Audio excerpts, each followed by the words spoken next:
Journalistes, DRH de grosses entreprises, universités et grandes écoles, la conférence organisée par l'agence 80 sur le thème des MOOC a connu un vif succès.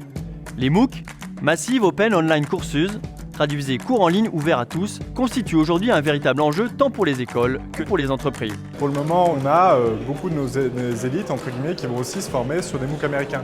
Et c'est un enjeu que d'avoir une offre française et de ne pas laisser l'appareil de formation français passer et de tomber sous l'emprise de l'hégémonie américaine. Dentsia Group a décidé de développer des MOOCs en relation soit avec des institutions internationales ou également avec uniquement le recours de ces ressources professorales en interne. Les MOOCs s'intègrent dans un ensemble beaucoup plus vaste, celui de l'application des nouvelles technologies, des nouveaux outils qui changent significativement la façon dont on délivre la connaissance.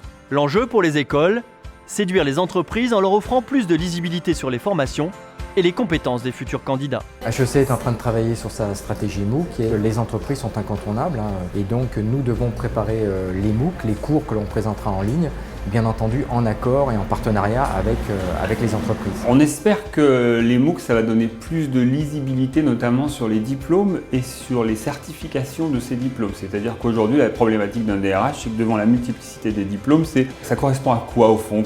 Aujourd'hui, il y a une présomption au niveau des directions des ressources humaines sur la qualité de l'individu par rapport au diplôme qu'il possède.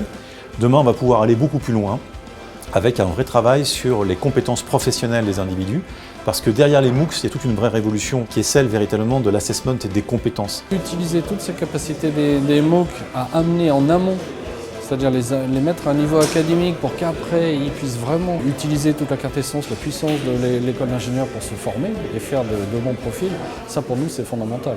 Véritable innovation dans le modèle de transmission des savoirs, les MOOC devront leur réussite d'une part au renforcement du lien école-entreprise et d'autre part à une communication ciblée permettant justement le renforcement de ce lien.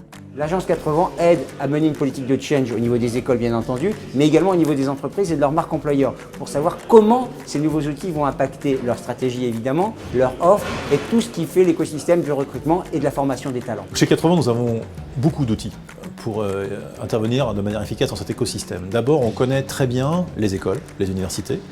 Deuxièmement, il y a de l'ingénierie d'offres à faire autour de ça et c'est une des forces de 80 également. Et enfin, il y a tout un travail de mise en marché. Trouver des gens qui soient solvables et qui soient capables de payer et qui comprennent la valeur. Les MOOC doivent désormais trouver un modèle économique stable, gage de succès pour les écoles et les universités françaises. L'enjeu, s'engager rapidement dans cette évolution de l'enseignement en ligne, au risque de subir l'hégémonie des MOOC venus des États-Unis. Les changements vont arriver extrêmement vite. Ce qui est toujours un peu inquiétant, c'est qu'ils arrivent toujours beaucoup plus vite de l'autre côté de l'Atlantique qu'en Europe. Il va falloir que la France apprenne à aller plus vite que le reste du monde.